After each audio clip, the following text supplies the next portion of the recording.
হয়, মই উপস্থিত আছোঁ যোৰহাটত আৰু যোৰহাটৰ এই ভোগদৈ নদীৰ কাষৰ পৰা আৰম্ভ হ'ব যোৰহাটৰ বৰুৱা চাৰিলৈকে যোৰহাটৰ সৰ্ববৃহৎ উৰণীয়া সেতুখন।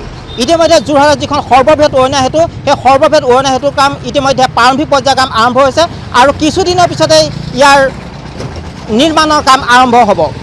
আপোনালোকে জনাব পাৰে এটা কথা উল্লেখ কৰিব বিচাৰিছোঁ যে এই উৰণীয়াখন ইয়াত নিৰ্মিত হ'লেই যোৰহাটৰ যাতায়াতৰ ক্ষেত্ৰত ৰাইজৰ এক সুচল ব্যৱস্থা পৰিলক্ষিত হ'ব।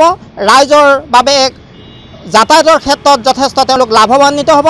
কিন্তু আনহাতেদি ইয়াত যিসকল ব্যৱসায়ী এই উৰণীয়া সেতুখন হোৱাৰ লগে লগে ইয়াৰ উৰণীয়া সেতুৰ কাষত যিসকল ব্যৱসায়ী থাকিব তেওঁলোক হয়তো কিছু তেওঁলোকৰ ব্যক্তিগত তেওঁলোক কিছু অসুবিধাৰ সন্মুখীন হ'ব। আমি সমগ্ৰ ঘটনাৰ বিৱৰণ আপোনালোকক দিবলৈ চেষ্টা কৰিম। আমি বিভিন্নজনৰ মতামত ব্যক্ত কৰিবলৈ চেষ্টা কৰিম। আহক আমি বিভিন্নজনৰ মনৰ ভাৱ ব্যক্ত কৰিবলৈ লৈছোঁ। আমি যিহেতু এতিয়া উপস্থিত আছোঁ যোৰহাটৰ মাজমজিয়াত আৰু মাজমজিয়াৰ পৰা আমি কিছু অংশ দেখুওৱাৰ চেষ্টা কৰিম। যিহেতু ইয়াত যোৰহাটৰ মাজমজিয়াত চক বজাৰৰ সন্মুখত যিখন ফুটব্ৰিজ নিৰ্মাণ কৰা হৈছিলে, ইতিমধ্যে প্ৰয়াত মুখ্যমন্ত্ৰী তৰুণ গগৈৰ কাৰ্যকালৰ সময়তে ফুটব্ৰিজখন ইয়াত নিৰ্মিত হৈছিলে আৰু সেইখনৰ যোগেদি ৰাইজ যথেষ্ট অহা যোৱা কৰি সুচল এক পথৰ তেওঁলোকে বাছি লৈছিলে। ইতিমধ্যে সেই ফুটব্ৰিজখন ইতিমধ্যে ভাঙি পেলোৱা হৈছে।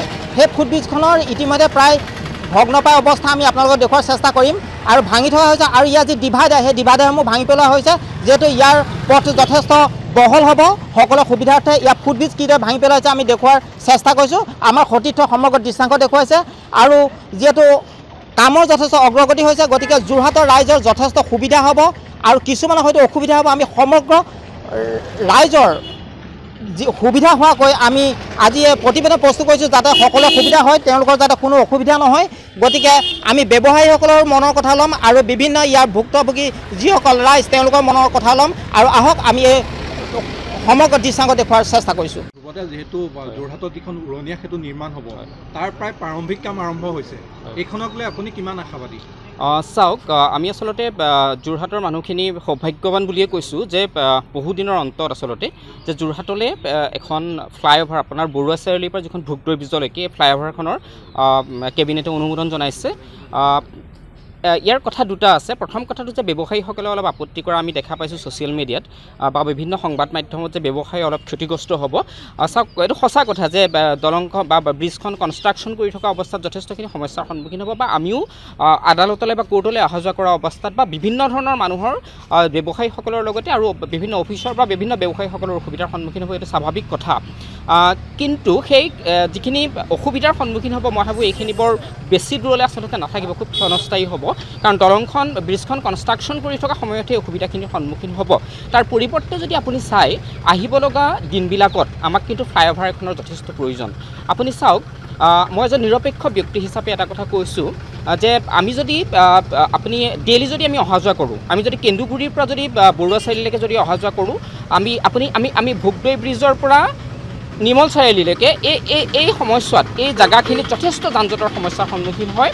বহুত সময় ৰ'ব লগা হয়, অফিচৰ মানুহ বহুত সময় ৰ'ব লগা হয়, স্কুল কলেজৰ ছাত্ৰ ছাত্ৰী যথেষ্টখিনি আহে, তেওঁলোকৰ যথেষ্ট সময়মতে পাবলৈ যথেষ্ট অসুবিধাৰ সন্মুখীন হয়। গতিকে ফ্লাইঅভাৰখন যদি হয় যথেষ্ট এই মানুহখিনিৰ কাৰণে সুবিধা হ'ব। যদিও ব্যৱসায়ীসকলে দাবী কৰিছে, এই কথা তেখেতসকলক আমি সন্মান কৰি এটা কথা ক'ব বিচাৰিছোঁ যে আহিব লগা প্ৰজন্মটোৰ কাৰণে অন্ততঃ এই যিটো যান জঁটৰ সমস্যা, এই যান জঁটৰ সমস্যাটো নাইকিয়া কৰিবৰ কাৰণে ফ্লাইঅভাৰখন কিন্তু যথেষ্ট জৰুৰী হৈ পৰিছে যোৰহাটত।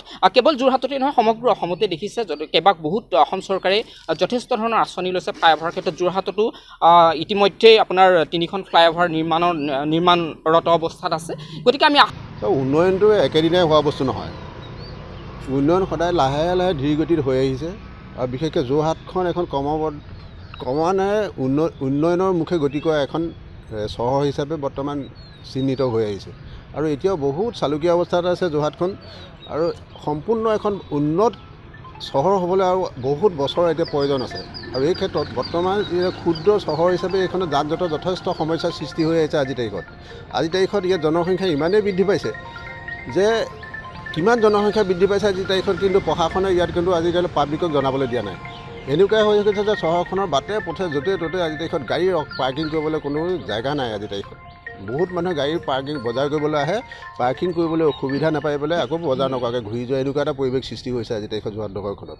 এতিয়া বৰ্তমান যিখন আমাৰ উৰণীয়া সেতু দিছে 80 ৰোডত, এই উৰণীয়া সেতুখনে বৰ্তমান বনাই থকাৰ অৱস্থাত কিন্তু মানুহে যথেষ্ট অসুবিধাৰ সন্মুখীন হ'ব।